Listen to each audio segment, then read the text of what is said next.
Vertigo Nation, welcome back to another episode. Thank you for joining me. And as promised, across from me today, I have Maddox back. He is now getting ready, or actually has, as this drops, the song that he has written and been working on, recorded, is now out. So he is here to talk a little bit about the kind of keeping in the therapy of that, and also where he's going with his music and talking about that.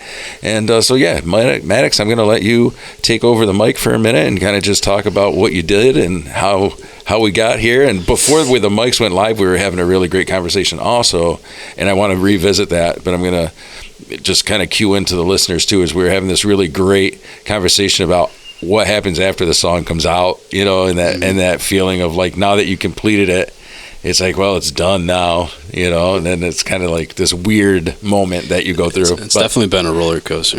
Yeah. What's up, guys? I'm back. Yeah. Yeah, no, so, we were just talking about those. I kind of wrote this song. I started writing it like probably a year and a half ago, and it was just, it's a very angry song. It's very dark. And well, I don't know if we've ever, and I don't mean to cut you off, but I just had a thought, and I want to clarify too. I know on the two podcasts that we've done together, we've talked about music being therapy for you, but I don't know if we've actually talked about the type of music that you like. Have you? I get maybe we did. I think maybe we talked about Whitechapel and stuff. I don't remember, but maybe in our first. Yeah, I'm a deathcore artist, so that's already very angry music. For anyone that listens to metal and listens to like really heavy music, it's heavy. But I would say, obviously my song's heavy, but it's also just dark. It's very dark.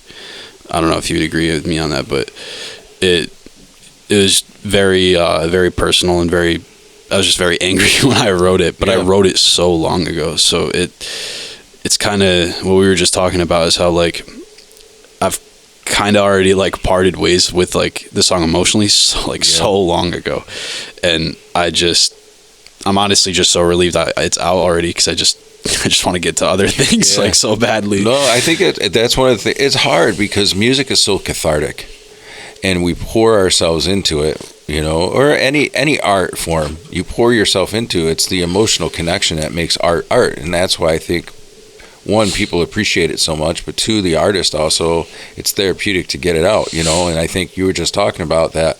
It's a very dark song, and I think that, it's really difficult, but once you kind of put that out there and it's out, you then detach a little bit from it, because, well, I think one of two things happen. For a while, every time you do it, you get dragged back into that place. Yep. But then there becomes this, kind of dance that happens where it's like you just then begin to see it as what it is, and that's a song that you wrote. And I think that's kind of what you're describing. It's kind of, I'm kind of just, at this point, I really just don't care. But also, so it's like the song that I learned most of, like, mixing, mastering techniques on. Like, it was kind of like my learning song. So it's like, it took me probably 10 times longer to write it than it would have any other song, just because it's what I used as a template to learn everything on and practice on. So, like, just not even the song, it's about, like, mastering it, mixing it, EQing it. I'm trying to be a self-taught producer as well, so I was using that and having to listen to it, like, probably 10,000 times over. Yeah. It's exhausting. And the song, because it's so dark and heavy and just very personal, it caused me a fuck ton of anxiety. I already have anxiety like crazy anyways, but I was so scared of being perceived and like having to explain myself or something like that. It's, like, even as you know, the title of the song is kind of like jarring a little bit, but which is, you haven't let the title out yet. It's called Suffer Me Now. Yep, Suffer Me Now. Which I'll go into the meaning of that in a minute. Yep. But so I think too, let's plug it. Now, this is a good opportunity to do that. So if you are a heavy metal, and actually really extreme metal, so if you like metalcore, deathcore, the more extreme styles of metal music, then you may like this song. So the name of, how do you find it? Because I found it on Spotify and I found it on Apple Music under... my artist name is Ribjaw. Yep. The song's called Suffer Me Now. It should be on everything. I didn't realize this because I use DistroKid. I haven't obviously it's my first song, I didn't know, but it takes like weeks to upload to certain platforms. I didn't know that. So it could take a bit depending on what platform you're on. I don't know, like if you're on iHeartRadio, good luck. I don't know if that even made it on yet. Right. But it's on YouTube, Spotify, Apple Music. I was joking with my friends. I added it to Roblox, still waiting to see if it made it onto that, or like Snapchat even. Oh, wow. Yeah, DistroKid has a lot. I guess, cool. Yeah, man. I guess it's the same. Like in the podcast world, there are also distros like that. Podbean, I think, is one. I haven't really messed with them too much. I'm pretty boring. You can only find me on Spotify and Apple and YouTube at the moment. Probably should look into that a little bit. Oh, yeah. My song's on TikTok, too, even. That's fucking cool. Yeah. How do you get that? Just DistroKid does that, too? Yeah, I'll even show you this picture really quick. Okay. All right. But, like, there's just a bunch of platforms that you check mark, and, like... And then it, oh, okay. All right. So we're looking at his phone right now, and he's showing me that. Yeah. Oh, okay. So on the platform, what there is boxes that you can check for where you want your song to then show up. And so that's pretty cool. I guess I didn't realize you could listen to music on TikTok. I mean, obviously, I know that people... Well, it's like... So people can use it. Right. So people can... Is that what they mean? It's like a sound, basically. They can chop it up and use it for the background of their video, so, right? And I kind of actually regret this. Because there's an option to do this on DistroKid. It's like... use a song clip at I put it at 2 minutes. Okay. I should have put it a little bit before that, but like that ended up being like where it's at on TikTok and probably what it'll be on Snapchat too. So, but that's pretty exciting. So you say the song's dark. Do you want to go into what it's about? Yeah, it's just very angry. I mean, there's not really. I mean, so here's the struggle. It's like because I'm a fan of music and we talked about this. I don't want to tell people exactly what it's about. You know what I mean? Because I don't want to... I want people to, like, get their own... I respect that. Like, thing out of it. But I do want to, like, I guess, do a behind-the-scenes... Like, you know... I guess, I mean, I was in a pretty... I mean, we covered this in my first couple episodes. Just, like, the dark place I was in a couple of years ago. I was diagnosed with panic disorder and PTSD. And I've just dealt with, like, the whole emotional spectrum since. Yeah, and absolutely. Kind of just learning how to live life again. But so I was just very pissed off. Yeah. That's kind of what the song's about. It's just pure anger, I guess. Not really directed at anybody. It's just there. It's directed. Right. Yeah. I mean, there's a couple lyrics. I just don't want to. Some of it's a little too personal, so I don't really want to go into it too much. But that's all right. I also don't have the lyrics uploaded yet. I need to do that. Yeah. Remind me. Well, I think that you're right. I like the idea of artists allowing their fans to come up with and put their own spin or interpretation into their lyrics, because then that's how we connect with it, right? I mean, I want to go over what it means in a broad sense, like not anything like I don't want anyone to know like word for word, bar for bar what it means. Sure. I agree. I get it. But like this song title, it kind of sounds more edgier than it actually is.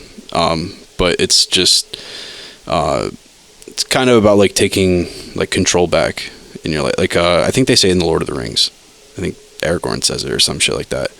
But it's just about like taking by force, like taking like suffer me means like I'm gonna have my way and you're gonna deal with it basically. Right. So right. It's in a sense then what I hear you saying is that the song then is like you're gonna now hear my voice. You're going to now hear my truth, my interpretation of, you know, the experience that was.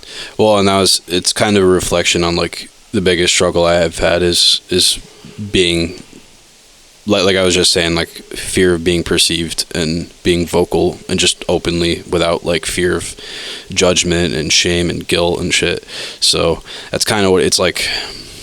It's almost forcitive to get me out of that, I guess, in a sense. So it's like a way to conquer my fears and also take frustration out at the same time.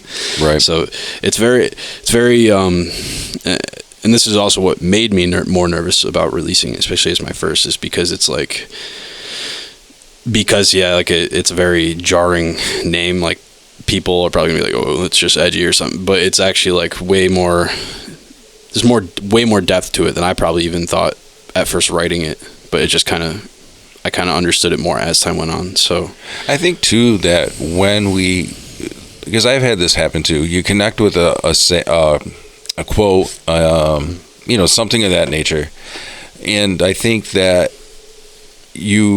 the reason I think that people get attached to these quotes is they somehow grow with them, if that makes sense. Oh, no, like the 100%. Ones that you really kind of become, I guess a mantra would be more, those quotes that turn into mantras, I think they do change meaning because they change with you. And I think that's kind of the cool thing about, so for you, I'm saying suffer me, right? That small quote saying whatever, has a impact that has changed with you, and I mean, I think we talked about this in the last few pods, but the word suffer has like grabbed my attention for a very long time, and like you were saying, I've kind of grown with the definition of that word, like because there's such a wide definition to the word suffer and suffering, kind of like grief, how we were talking about in that one episode. So I've always been infatuated with that word, and it's always just like intuitively just like gnawed at me. So that was also a thing, but then people will look at suffer that like at first glance you kind of would just think like, oh, that means like pain, torment, torture, like, you know what I mean? But that's not really at all what it means, at least to me. So I mean, no, that's like one of the one definitions of it. So, right. But there's way more definition to the word than it lets on. Right. So. No, I agree. We talked about that the last episode, actually, how, suffer has actually different meanings that, for each experience, I guess. It's kind of similar to grief. Like, it's like, there's that's an a better emotional way. spectrum to it. Yes, that's a better, because like in Buddhism, like they say life is suffering, and part of it is because of the good things that happen in life. It's not because life is bad. It's not like a nihilistic outlook on life. It's actually because of the good things. So life is great, but it ends, so that henceforth brings pain. Yep. So that's like the yeah, because really you could think about it, the suffering can mean, I have so much good, so much to be happy for, my family, me specifically, grandkids now, like the family is growing and love is growing, and to think that I only have a short amount of time, that is suffering. That's suffering. So yeah, absolutely, I understand that definition. But my fear of being perceived, and people are just going to be like, they'll just think of like the well-known definition of just like, oh, it's like painful, or or right. Pain or torment or whatever it is. So I'm like, oh shit, this is going to come off as like super edgy and just cringe. And well, is it that, or is it the fact that we overthink these things? Because I overthink. Yeah, because I think that first of all, I think that there are a lot of people who do self-analyze, and I think it's also very well true that we are our own worst critics. 100%. But then when you add in the fact that there's some struggles with perfectionism, and there's some struggles with which are all things that anxiety, and and they're all things that are there. And so I think what then tends to happen is we overthink all of the the song is great. First of all, I've listened to it. Thank you. I love it. I think that it's incredible. I think that it's inspiring, because from one, it doesn't matter that we play two different styles of music, and it doesn't matter that, we might even have different tastes in music. The musicianship that you have displayed and what you have learned, all self-taught, is absolutely incredible. And I think that's what's really inspiring about it, is to just think like, this is incredible, especially you started playing guitar kind of late. It wasn't like you had a guitar in your hand at like freshman year. Yeah. You freshman were year 14? in high school. Yep. I'm 20 now. Yeah. So. Yeah. So that's pretty incredible too, because I have, to think about that, where you are, not only playing this, it's fast, it's intricate, guitar parts, but also the fact that you really didn't even start finding your voice. Because when I remember when you really were starting to learn guitar, you were listening to more like Motley Crue and those 80s, those classic 80s bands, and you were learning more that style of guitar. It wasn't, I know you always were a Slipknot fan, but it wasn't until kind of later, I would almost say more I think my later high school, like junior, my music senior. taste has definitely grown with Yeah, my that's- musical ability, and I think I just, I was a huge nerd, so I just fucking went through it so quick, and just now I'm like, instead of finding myself like almost competing with other guitar players, I'm like trying to innovate. But so like I've been playing guitar for like 6 or 7 years, but like I only started playing other things like a year and a half, maybe 2 years ago. Right. So I didn't even touch anything else until very recently, actually. Yeah. So, but I think this song especially is just very, and I think I've even said this to you and Mom, like tattoos, like I've just gotten like random tattoos that have like zero meaning, but over time they gain meaning. And I think I'm starting to realize now too, like the song almost reflects a huge part of me, like with the anxiety and the fear of everything. I think it's almost like forcing myself to just, I'm almost suffering myself. Like, Yeah. so, Yeah. I'm suffering me now. So Right. but that's kind of the evolved like feeling I've had towards the song now. But yeah, no, I'm definitely super proud of it. I learned how to master it in 2 days, by the way. Yeah. Just want to pat myself on the back. Absolutely. I'm not happy with it. I want to do better, obviously. And for the next thing, I'll have more time to prep. But and that's the thing, man. And I think that's the other hard part to break is we're never going to get it right exactly the first time. And I have to start appreciating that there is beauty in the imperfections. No, too, but I got it to a standard, like a industry standard level, Yes. which that in of itself I was really proud of. Absolutely. And even though it was your first song, though, in fairness, though, you had months and months and hours and hours and hours of watching videos, playing with your software, playing with your preamps and your guitar. You went through the ringer learning this stuff too. So it's not like, even though it is your first song that you've released, very true, and even though it is the first time that you've put pen to paper, so to speak, you also spent a lot of time learning and playing with, and Well, it's also so you got a lot of time behind his own. I mean, I have so many like rough drafts as a song. I have one that's already. I have like one or two that are already completed. I just have to mix and master it. But I've had to like learn how to compose, be a songwriter. That in and of itself was a skill I heavily overlooked. I'm like, oh yeah, I'll just write this song really quick. No, it does not happen like that. Right. And you can't force creativity too, which is like kind of the worst thing about it. So like.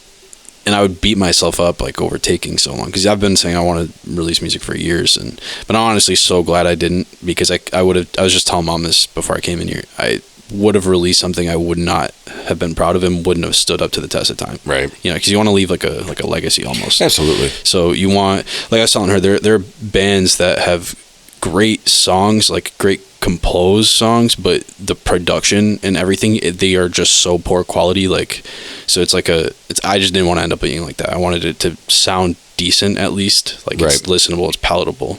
No, absolutely. But I also told her I also plan on remastering it eventually. So, right.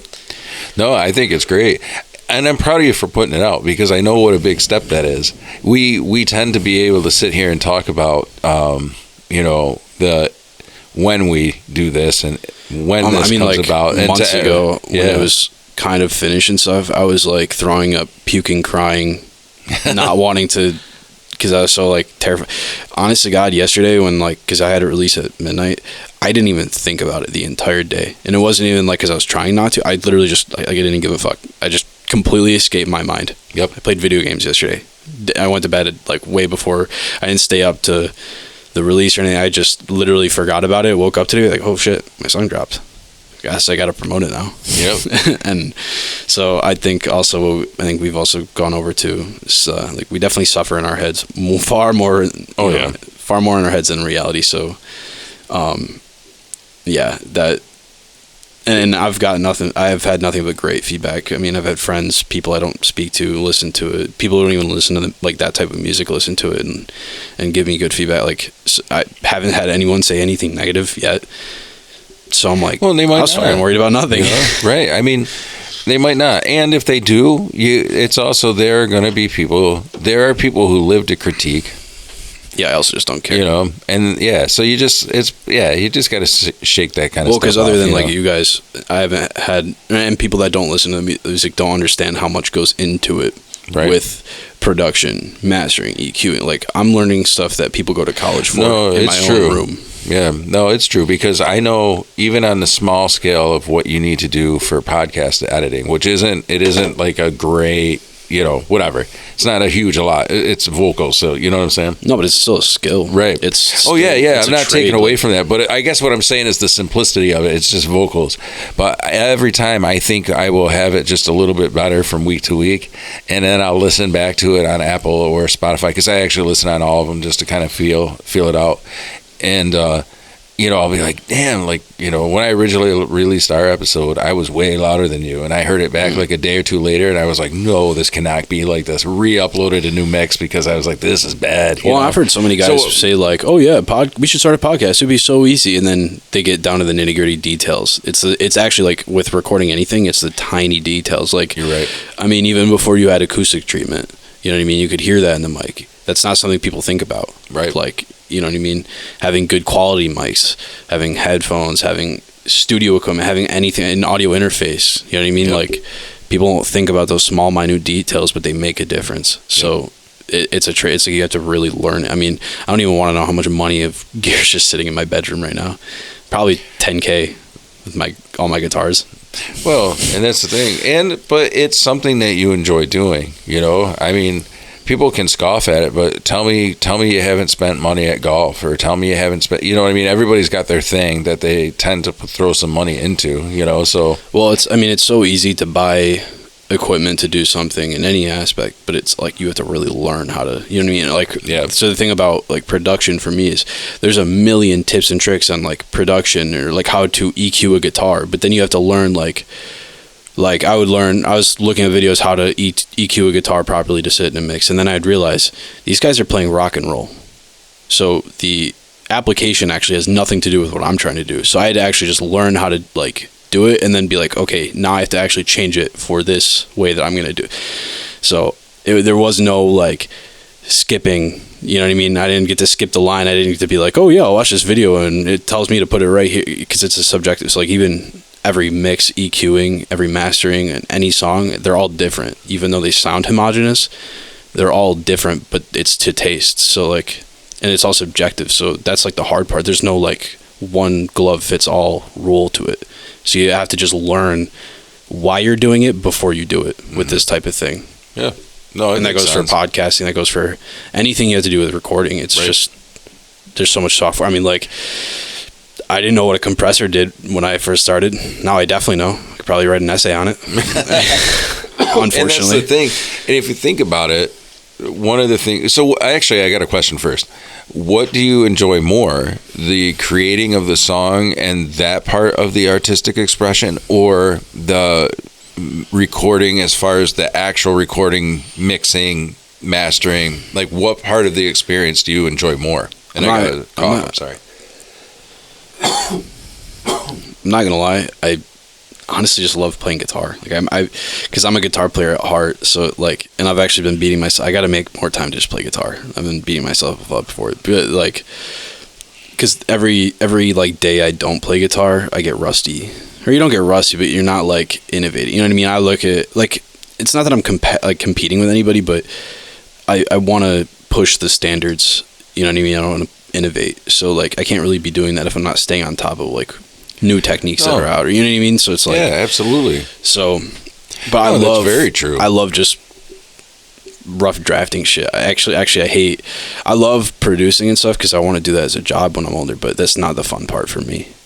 I mean, I definitely could do it. Like, I would enjoy doing it for money, don't get me wrong. I think it would be fun over anything else I could be doing for money. But like, my favorite part is just recording guitar, bass, and programming the drums. Like, I love that shit. Having to tweak the EQ effects, like, that stuff can be miserable sometimes. Yeah. I mean, now that I know what I'm doing, it's not going to be as like nearly as bad on my next like projects, but learning it just it's tedious as shit. No, I get that. Well, because the fine details, you know, are always the most difficult because they are the fine details. And you it's just shit that you wouldn't think would make a difference that definitely does. Yep. And also too, like things that like people don't know this, like because I use Neural DSP, the digital guitar amps on like on my guitars, right? There's a million different knobs that can counteract each other, but like in different ways.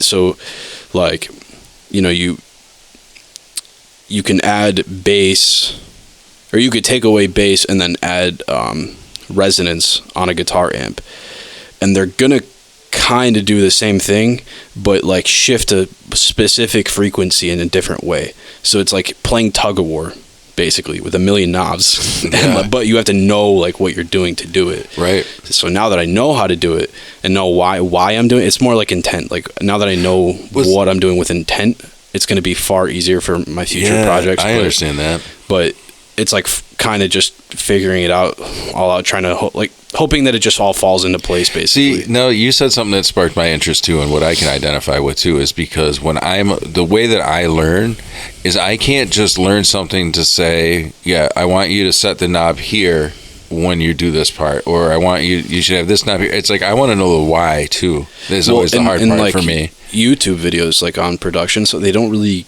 explain that stuff a lot. They're just like, they'll just be like, yeah, I put this knob here, I put this frequency here. Okay, right. So like, why did you do that? Because like, you know, why did you put the 1K frequency up? Oh, well, it makes it more nasally. It takes away the little bit of the low end and the mids. They wouldn't say it like that. I had to figure that out on my own. Right. You know what I mean? So now that I understand what things do, I have more intent with EQ. Yep. Like I know what to do without having to look up a guide or anything. So, but that was just kind of the miserable part about getting through my first song, is just learning how to do that. I wish I could remember the story now. I just watched, because you know me, I'm always watching documentaries, especially music documentaries. And I can't remember who it was, and it's driving me crazy, but they were talking about how the producer was in listening back to the track, and so the band was in with them. They all had their headphones on, and the producer's like, do you hear that? And they're all looking at each other like, what? And he's like, do you hear that? And he's like, someone was tapping their foot during the damn song. And everybody else, like, they're like, what the hell is he talking about? But he could hear like just a tap. No, and I've actually faintly or whatever. So also the ear training that it takes, I guess, is my point in telling that. I've been there too with like guitar takes where like I could hear my computer fan on or some shit. It's very faint, but it would piss me off. Or like I have like string wraps that go at like the top of the neck on my guitar, because it stops the buzzing with the strings past the nut towards the, you know how like they ring out. Yep. Sometimes in high gain. There'd be takes where I'm like, oh shit, I forgot it. Then you just hear it ding ding, very slightly, would piss me off. So then, and like with some of the shit that I've been writing, it's like super hard to get that perfect take and get the transients to line up on all the takes, so it sounds like one take. Right. And there is some effort that goes into it. Well, and I so all of this you were learning. I quad track my guitars. Quad track my guitars, and I double track my basses. So like, and I do like bar by bar for the guitars, and because I do a lot of, so this is a deathcore song, but I also have been writing metalcore songs, which are more like, I don't know how to explain it. People that listen to modern metalcore will know what I mean. It's just like how the guitars play, like tapping riffs or something, or like just kind of more. It's just more difficult to. There's more intricacy to it. And then having to quad track it, which tracking it 4 times. And then getting it to sound right. Also, I have 2 of those tracks panned, so like you want the left and the right to sound the most same or most similar. Right, because you don't want your right to be off by a millisecond and then the left be. So it's such a pain in the ass. Now, so what do you do? Play to the track? I play it to the BPM. But do you also listen back to? So when you're recording the second track, are you listening to the first track to kind of make sure that you're syncing with it? So, well, that's like the hard part, is getting one, like your first track has to be like basically perfect. And I've had to go back and be like, there's one flaw in the original take, and all the takes have this one flaw now, and now I have to go and fucking redo it again.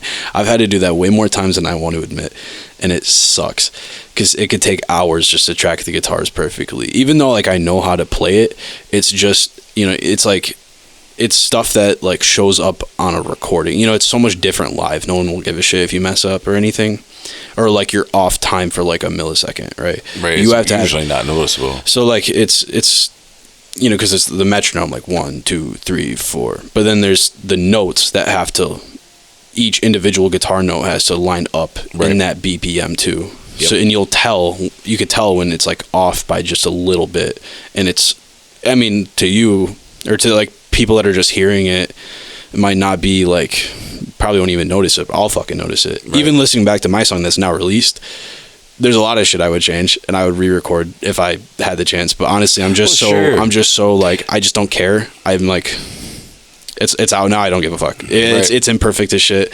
I don't care. I'm gonna try not to have those little itty bitty mistakes on my next shit, but I just like, it just gets to a point too where it's exhausting. Yeah, you just don't care. You wear yourself out thinking about it. But it's also the thing where it's like, once you've put that first one out, and it is a huge learning curve. Like, you learn so much from that first whatever, Also too, some of the flaws, and like, because I was like listening back to the enunciation on some of the words, I'm like, fuck, I probably would have done this differently. But then also too, I mean, at least I know, to me, like, I always love singing along to songs, and like they have a weird enunciation or something, but that like makes the vocal run to me or something like that. Like makes it for me. It's like I like listening. Well, I think makes it catchier. Yeah. For example, it's just so hard to perceive that when it's yourself. Yeah. So right. That's why I was like, I don't know. I just got so exhausted with like, I was just like, whatever. It's just flawed. The master will sound good, so I don't care. Well, there is the thought though. There is the thought that the beauty is in our imperfections. No, 100%. We are flawed, and if you believe in a higher power, that's the whole, like, there is beauty in our imperfections, because that's what makes us individual, Well, also, like I was saying, like, and so I think the same for our art. I was suffering me now. I was just letting go. Like, it was just, so that's why, and I never pictured it, but I think it's just the meaning of that song has grown on me over time. It's just, again, it's evolved. It's just, to me, it represents just letting go. Yeah. And taking control at the exact same time. Yep. It has so many different meanings. Well, and that was a huge step because, to get to that point where you're actually comfortable enough to put it out there, that's a huge step. It's a huge step because you are now, you're now vulnerable in front of so many people. Oh, no, 100%. And that's fucking nerve-wracking. It's scary as shit, man. Yeah, I don't know. Scary as shit. I think it's probably just because I haven't been sleeping that well, so I'm just like tired and I just don't care.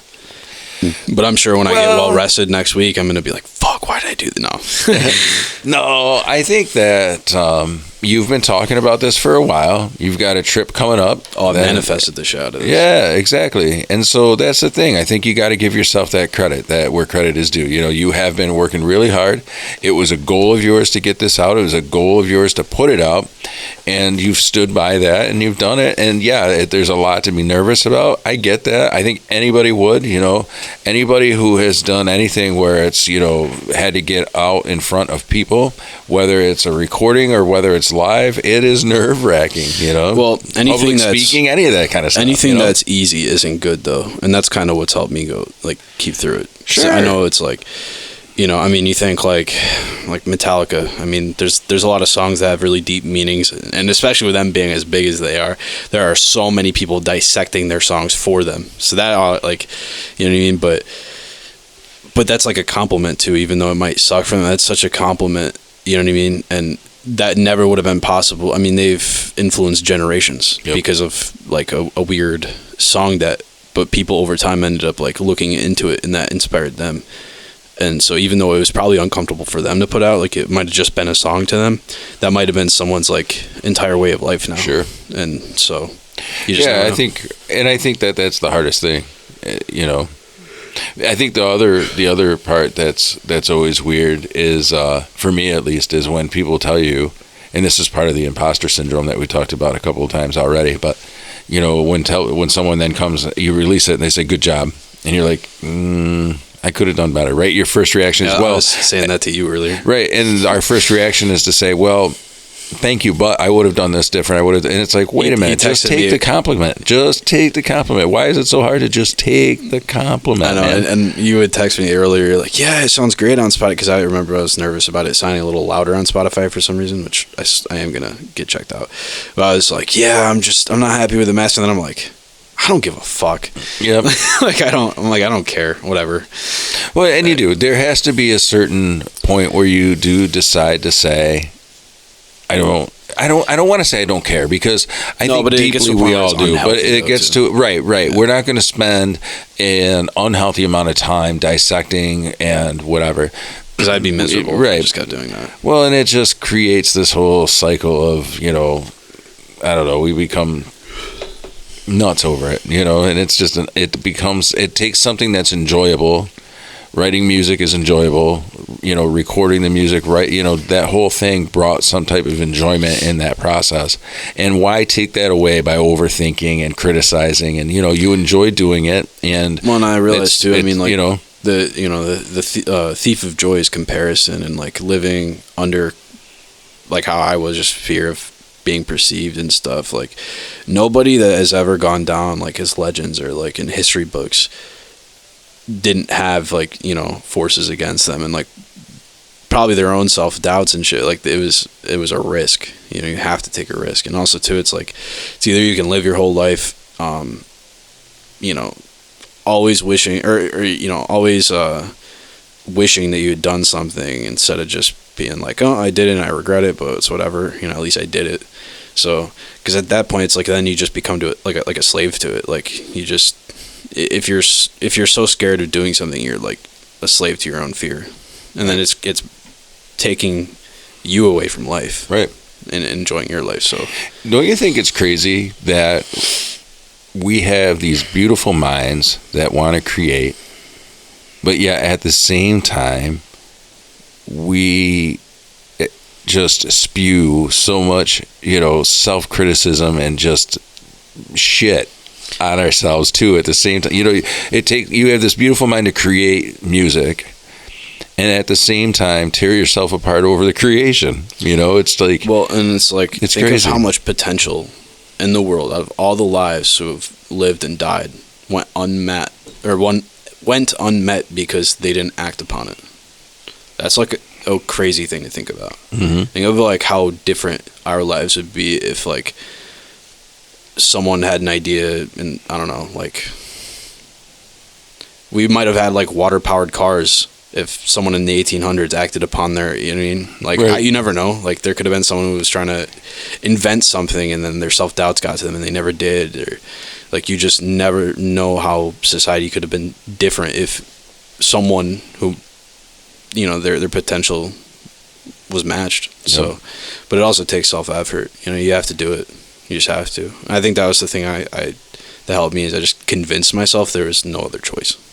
I think that's such a powerful tool to use. Yeah. It's because your body, we're meant to adapt. I think we talked about this on the last podcast. Like our body and our brains are meant to adapt, mm-hmm. and they adapt under pressure when we think that we're cornered. So it's like when you kind of like tell yourself like it's live or die, right. You don't like you will adapt. You will do. Yeah. So that's kind of what I just did. I just lived every day like that was like my purpose almost. Like I just convinced myself I had to. Right. There's no choice. Well, and I think, and the great thing is then be able to come to a place where we can talk about that, because I think that's important too, is the communication of, yeah,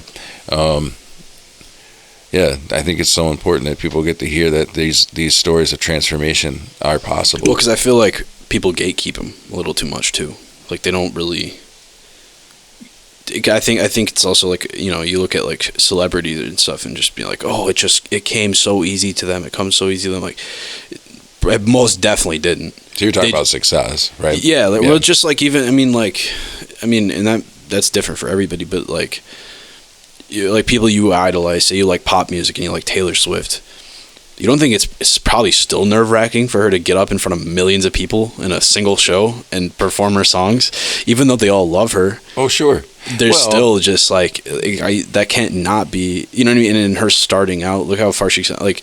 it's definitely been probably horrible for our own self-doubt, unless you're just like a completely self-centered, arrogant asshole. So there are people like that who just think that they're the shit. I mean, honestly, good on them, because it's probably easier for that to happen. But you know, most people that aren't, like, you might not see like the people you idolize in that way. You might think that, oh, like it just comes so easy to them and they were born for this. They probably fucking weren't, and they just made it happen.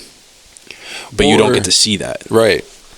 Yeah, no, I agree with that. Because it's a very vulnerable side of them that most people obviously wouldn't share. Well, right, and I think when that happens, when you become celebrity status, it does look overnight, because we don't remember a time when they weren't there necessarily. You know what I mean? There's that phenomena of.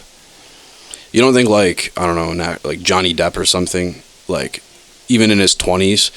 Before he got like super popular and super rich off of acting, you don't think he probably had a time where he's like, you know, maybe I should just go back to college or go get that factory job and live the normal life? Like, he probably had his self-doubts. Absolutely. And then he pushed through, and he fucking, you know what I mean? Yeah. He probably still even has those self-doubts. I think, though, I don't know. I think there, yes. I think that what you're saying is true. I do. I think that anybody who is anybody has self-criticizes themselves in some way. I think everybody does that in some form, okay? You just have to have a lot of humility. I also think that people, so I'm going to take it to what I enjoy, so I'm going to take it to combat sports. And I think the people that are successful and become champions, it's not necessarily, I don't know how to put it. There's a drive there that's so different. They manifest it. Yeah, and that too. But there's a drive there, right? Like, you just can't. So if you're interested in baseball, you just can't play Little League and get to the major leagues. Like, you have to invest time in going to clinics, and you almost have to play all year round. And even with league, music, I used to think that way too. Like, I've been saying I want to do music for years, and then the harsh fucking pill I had to swallow and harsh reality I had to face was, I can't take any shortcuts. Not that I really wanted to, but you know what I mean? It's just, right, it's not like you can just drop a song and you I had to really, like, I still am. I always will be. I think you need to never stop being a student. Mm-hmm. Like, I think I was telling you this, like, this is one of my, one of the people I idolize the most, Gordon Ramsay, even though he's like a douchebag on TV. Like, that's the funny part. That's obviously all acting, but his attitude is like, even though he's a well-known, well-respected, well-renowned and merited chef, like, he still is so open to being taught, and that's just crazy. Mm-hmm. I mean, there was like, I think he went to like Indonesia to do like a competition. It was all against like these older Indonesian ladies.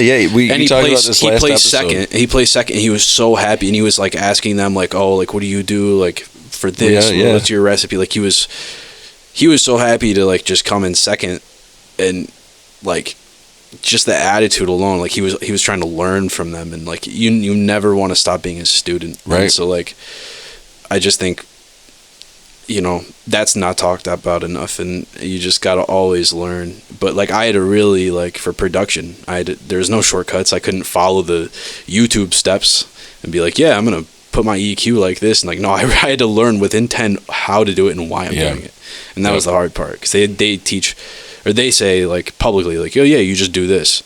Okay, well, what made you think that you should do it that way, and why? But they don't ever explain that. They don't explain the why part. So, but that's just life. You can't really take shortcuts on shit. If you want to, and I feel like too, and this, because you were talking about the champions in combat sports, like, they manifest it. But I feel like and we were talking about like the word suffering. I think the definition of manifesting, and like what the side that people don't often see about it, because I see it all the time on social media, like, oh yeah, you're manifesting this wrong. There's no wrong manifesting.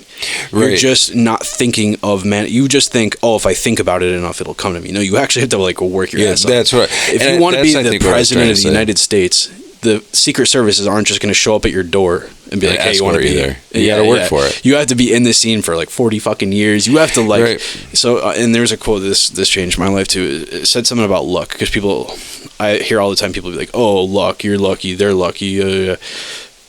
luck is time and place. Like, you know, you have to be in the right time or at the right place at the right time for you to be lucky. So that involves you being in the right place first. Right. And then that right time while you're in that right place will come. So makes sense. So you have to be in that right place. I mean, like bands, I see bands all the time. There's some band like Knocked Loose has been around for years. They've been around for fucking like a decade, and now they got super, super popular super quickly. But that's because they just stuck to it. They were in the right place at the right time. They inserted themselves there. Right. Well, I think it's two different things. I think that I see it this way. I see that there are absolutely people who get, and I think those are the quick celebrities that you see. You know, it's like the ones and dones, right? But it's like they are the people who are in the right place at the right time, I think, whether it's showing up for an audition or whatever, right? But I think the difference is for people like you're talking about, like Knocked Loose, and I also think about people who dedicate their lives to combat sports because they start young and they work, or any professional sport. You don't get to professional sports, you don't get to that level without a certain amount of commitment, drive, and I think you're right, mental health, where you have to manifest, and it's it's just so true, like, and I do agree with that. I just feel like in social media how like the word manifesting is portrayed as, oh, you just have to think about it, because that's all I hear people saying when they come to like I get you say the definition of the word, but like they never say like you have to act on it. If you want to be a martial artist, you have to go to the gym and train your ass off for years, and then you start. Yep. Like, it's not, you can't just be like, I want to be, no, it takes a certain level. I want to be a football, NFL, you know, kicker. Yeah, like, and then never go to play football. Like, that just doesn't work like that. Right. You have to work your way up. You actually have to work for it. So, like, right. and I believe that, like, I mean, we believe, like, the universe will guide us intuitively where we need to be at the right time. But, like, also, you have to put the work in. You can't just not do anything and then just expect something to come from it. So it's true. Something doesn't come from nothing. You know, that's right. No, you have to have a seed. I also think though that there is a little bit of there's a shine or something that I think that people who become celebrities have. There's something I think to them. It's called charisma. Yeah, They've done studies on it. Yeah, there is. There's a certain level of charisma there that helps, I think, open doors that aren't open for everybody. And charisma itself too is also very broad, or not broad, it's a very like wide term. There's almost like a spectrum to it, like the words like suffer and grief, and there's a lot to charisma. It's not like I guess what would you think charisma is associated with? Like something like a comedian or something, someone that can like make you laugh or like is like charming in a way. There's more to it than just that though. I'm going to say for somebody who's grown up in the church, I've heard charisma used in a variety of different ways, because I've even heard of different faiths within the Christian church being charismatic. And so I've heard I have heard the word used in so many different ways that the definition seems to kind of... The way I see the definition of charisma is just kind of outgoing in any type of way. It's like a spectrum. Well, so you could be... you could probably be charismatic and sad. I mean, think of like Kurt Cobain. In a way, he was very charismatic, just in the way he expressed himself and his aesthetic. The grunge, he made the grunge era, but that was because of charisma in a way. Charisma, I think, brings people in. Yeah. When I think of charisma is about the ability to get people to connect with you. So if you have a lot of charisma, and this is where I think the churches also talk about it, right? A charismatic church means that it's got a broad connection, and usually they're on the brink of different trends. You know what I mean? But yeah, I think that's what, to me, charisma is a shine that people have that allows them to draw people to them for some reason. What I'm speaking of is like what's the word? Like connotation. Like it has almost like a happy connotation to the word in a way, you know what I'm saying? I feel like there's just more to that, and that was like my point. Well, I see charisma, suffering. Like grief is not like you would think as a sad connotation, and same with suffering. It's not the truth. You know what I mean? That there's way more to. I see what you're saying. So that's what I'm saying with charisma. It's the same thing. It's charisma can be sad, like Kurt Cobain in a way. Like he was very grungy and depressed, but that's like what made him charismatic. He was just unapologetically himself. Yep. So being himself is charisma. I mean, charismatic. I think everyone at heart is charismatic. A lot of people just keep it in. You know what I mean? And I get what you're saying now, but where it is similar is that regardless of the feeling behind it for the individual, it's still giving off that vibe of connection. So people connected with Kurt Cobain maybe because they also were suffering in some way, or depressed in some way, or upset or sad or angry in some way, much how people might connect with your song because they too are finding themselves angry or in this place, right?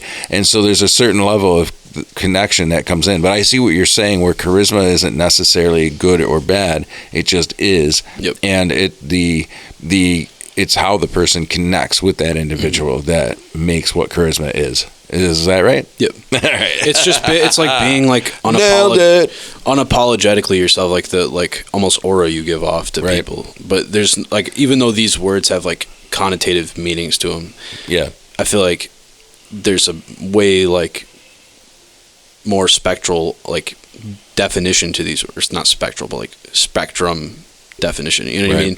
As far, it can cover more emotions than just the connotative, feeling the word gives you. I don't know. I'm rambling, but you know what I mean. I feel what you're saying. Yeah, I was just thinking, how the fuck did we get here? I don't remember where we went. All our podcasts about this, so I mean, I was like, how?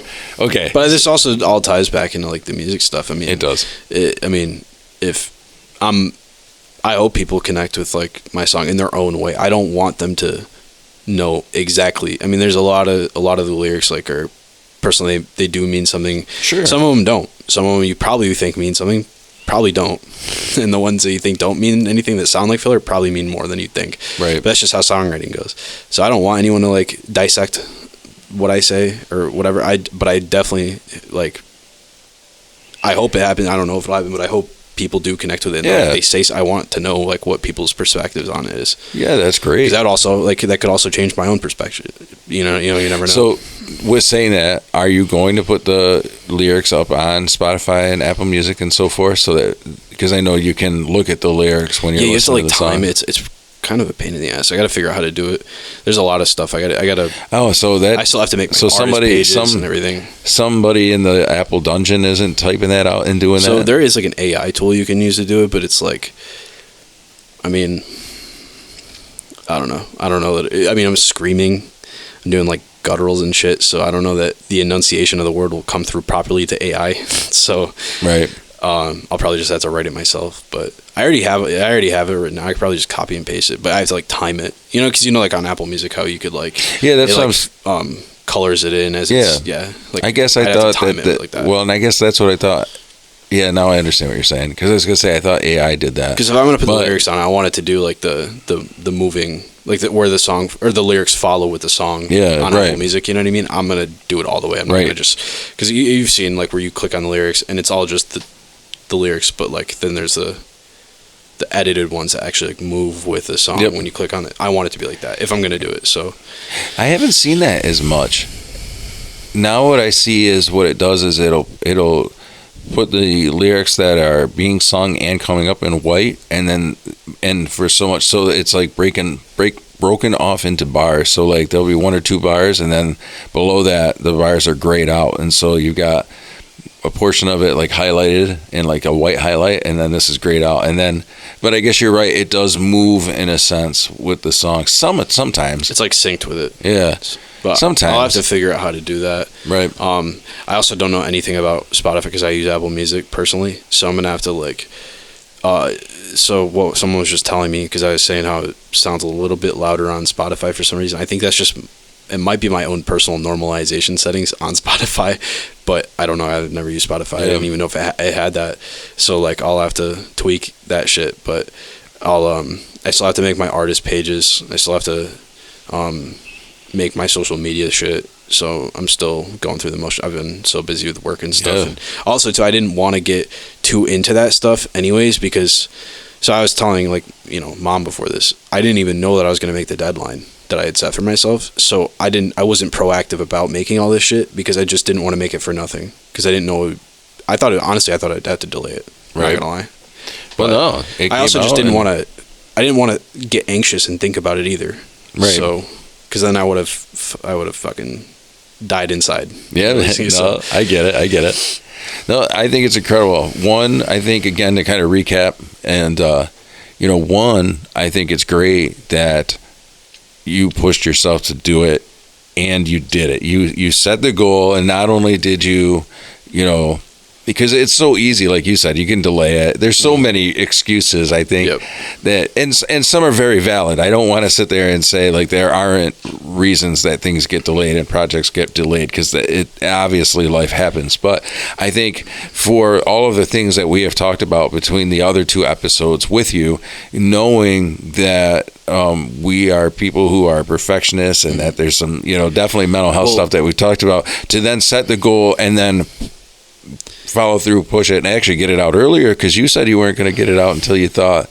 Well, no, did you say before you were going on vacation or after? I was going to probably do it on the day. I thought it was after for some reason.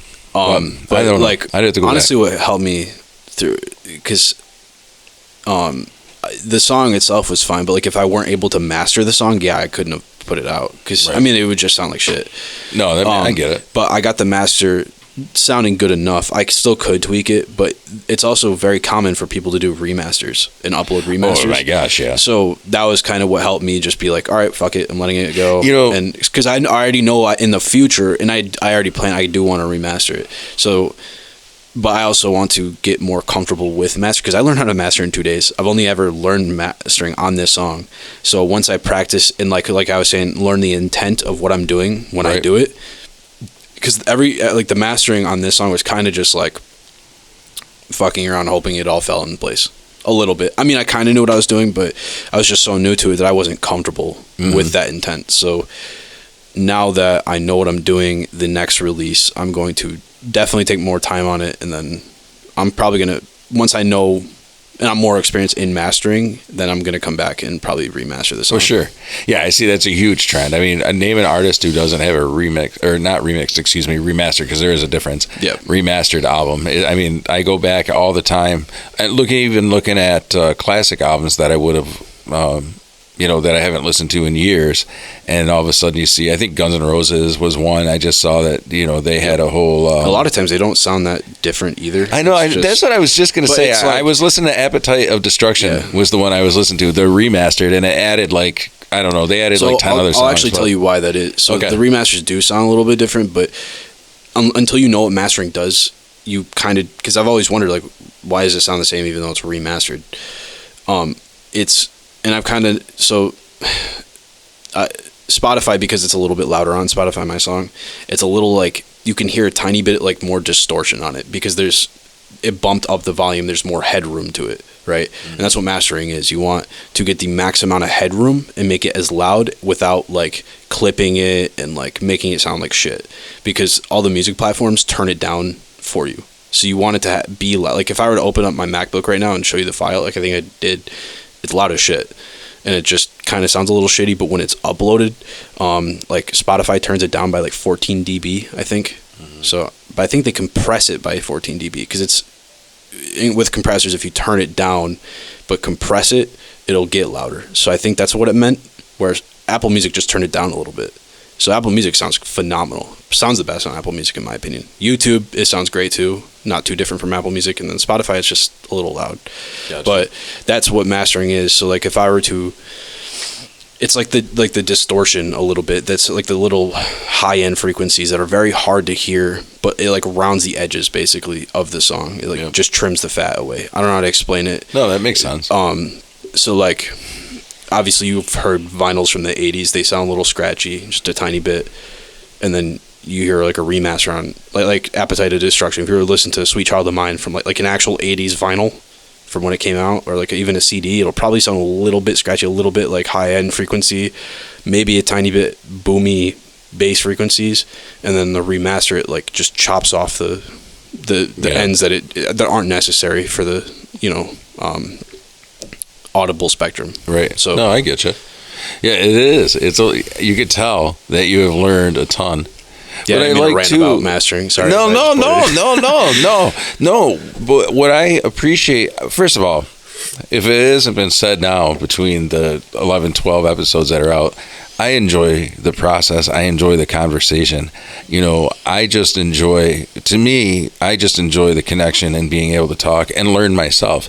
That's what I really get out of it. I love the fact that we do get to be a little bit deeper and we do get to be a little bit more vulnerable. I love that aspect of it, but I also just love the fact of connecting. So it's never just rambling. But other than that, though, I think it's just incredible too, because from the glow up to now, it really kind of paints the whole picture of all these different experiences that you've gone through and how you've been able to make changes and how you continue to change and evolve as a person. I think, and that's really the cool part of the story that I see that's being captured. Honestly, too, and this is why I've just learned to trust my gut, because like I've written a lot of songs, a lot of things that aren't always finished, but like for some reason my intuition guided me to this song specifically, even though it gave me a fuck ton of anxiety because of like the meaning, but I feel like the meaning became even better because of it, because it like the song name in and of itself is like a lesson that I didn't even learn until like today.